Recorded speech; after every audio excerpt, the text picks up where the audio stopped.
नमस्कार, आपका स्वागत है मेरी क्लास में। मैं हूं गीतिका। हमारा टॉपिक चल रहा था सिद्ध संप्रदाय। हमने सिद्ध संप्रदाय कल कर रहे थे, क्लास बीच में ही कट गई थी, तो हम आज उस क्लास को कंटिन्यू करेंगे। मैं बता रही थी कि बौद्ध धर्म क्या है, विकृत होकर हीनयान और महायान दो शाखाओं में बट गया था। ये हीनयान की थोड़ी सी क्वालिटी लिखी हुई है और ये महायान की, ठीक है। और आगे ये महायान आगे जाकर मंत्रयान में परिवर्तित हो गया था। और ये मंत्रयान से के भी आगे दो हिस्से हो गए, वज्रयान और सहजयान। वज्रयान को सिद्ध कहा जाता है और जो सहजयान थे इससे नाथपंथ विकसित हुआ था। देखिए, सबसे पहले लिखिए, इन वज्रयानियों को ही सिद्ध कहा जाता था।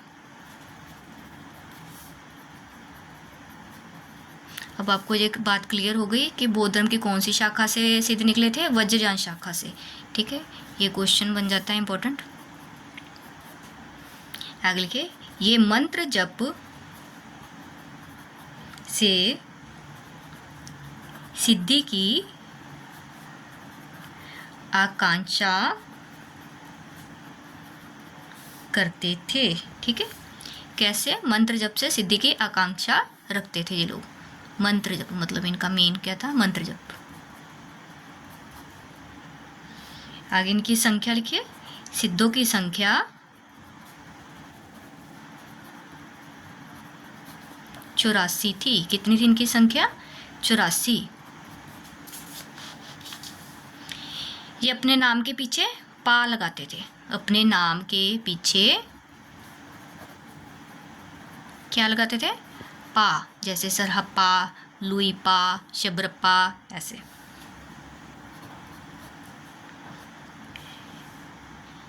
ये अशिक्षित एवं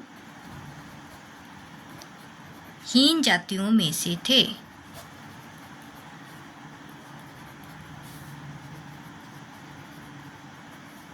ठीक है, जो निम्न जाति के लोग थे वो सिद्ध बन जाते थे। तो इन्होंने क्या है, स्त्री सेवन को साधना का अंग बना लिया।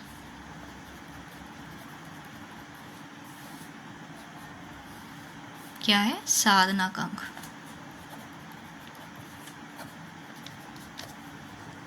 आगे देखिए, सिद्ध साहित्य की भाषा कौन सी रही है? सिद्ध साहित्य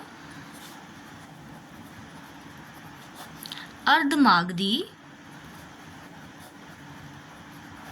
अपभ्रंश, ठीक है। कौन सी भाषा है?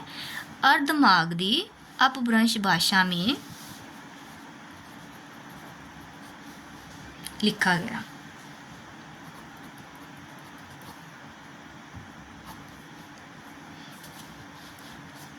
इसे कुछ विद्वानों ने क्या कहा है? इस साहित्य की भाषा को क्या कहा है? संध्या भाषा, ठीक है। इस साहित्य की भाषा को क्या कहा है? संध्या भाषा। अब इस भाषा को संध्या भाषा नाम किसने दिया है? मुनिदत्त मुनिदत्त तथा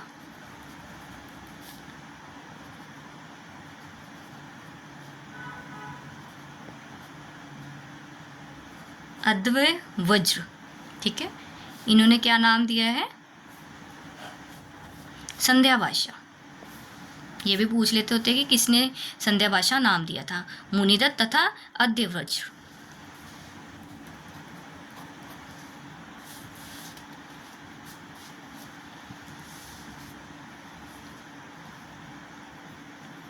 और इनका केंद्र कहाँ रहा है? श्री पर्वत। इनका केंद्र, सिद्धों का केंद्र पूछ लेते हैं। सिद्धों का केंद्र क्या रहा है? सिद्धों का केंद्र श्री पर्वत पर रहा है।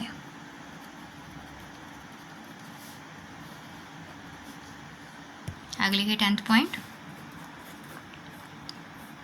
सिद्धों ने वैदिक ग्रंथों का विरोध किया है।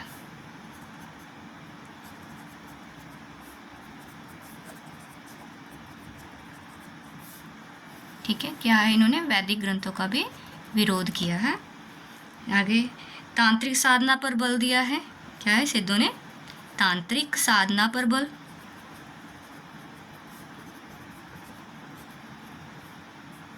ठीक है, और साथ ही साथ इन्होंने गुरु के महत्व को भी स्वीकार किया है। तांत्रिक साधना पर बल दिया है और गुरु के महत्व को भी स्वीकार किया है। ये नहीं कि गुरु की आवश्यकता नहीं है, इन्होंने गुरु के महत्व को भी स्वीकार किया है।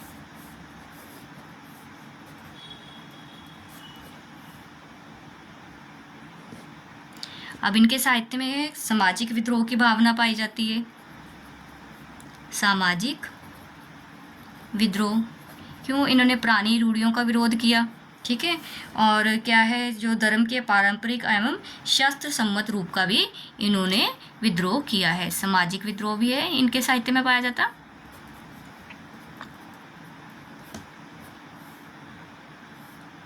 और इनके साहित्य में क्या है? चमत्कार प्रदर्शन।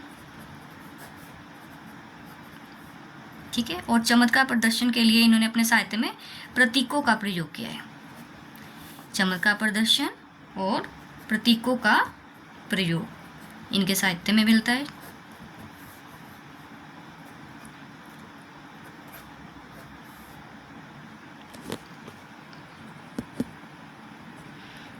आगे लिखिए, मुक्ति की तुलना में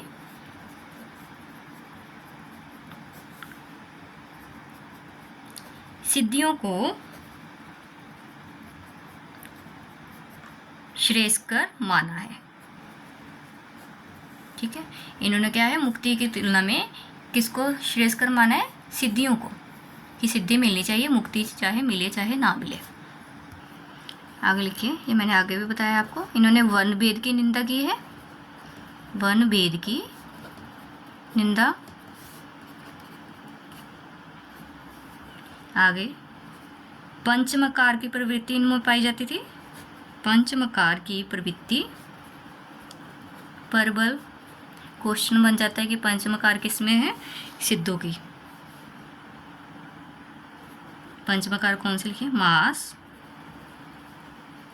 मछली, मदिरा, मुद्रा और मैथुन।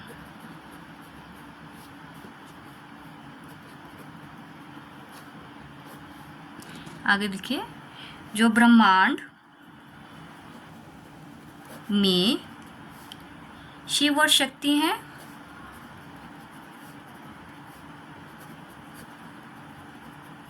शरीर में वही सहस्त्रार और कुंडलिनी है।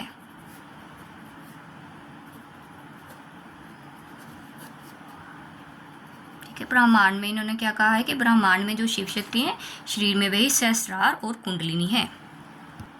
आगे 19th पॉइंट देखिए, कबीर की उलटवासियों का प्रेरक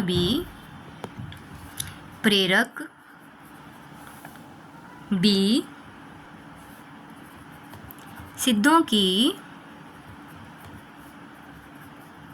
उलझी हुई उक्तियों को समझना चाहिए।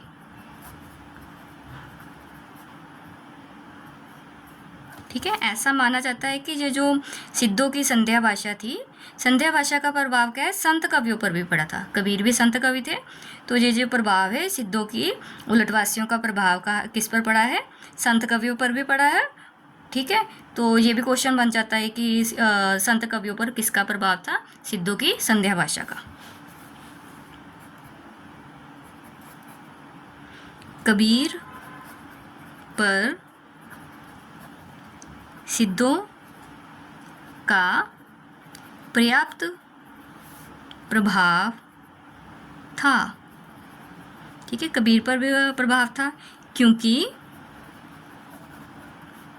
सिद्धों की तरह कबीर ने भी जाति पाति का खंडन किया। ठीक है, जैसे सिद्धों ने जात पात का खंडन किया था सबसे पहले, तो फिर उसके बाद क्या है, कबीर जी ने भी जाति पाति का खंडन किया, इसलिए कबीर जी पर भी इनका पर्याप्त प्रभाव रहा है। आज के लिए इतना ही। हम कल सिद्ध साहित्य के जो प्रमुख कवि हैं उनके बारे में अगली क्लास में हम करेंगे। मेरी क्लास को लाइक और सब्सक्राइब करते रहे। आपका बहुत धन्यवाद।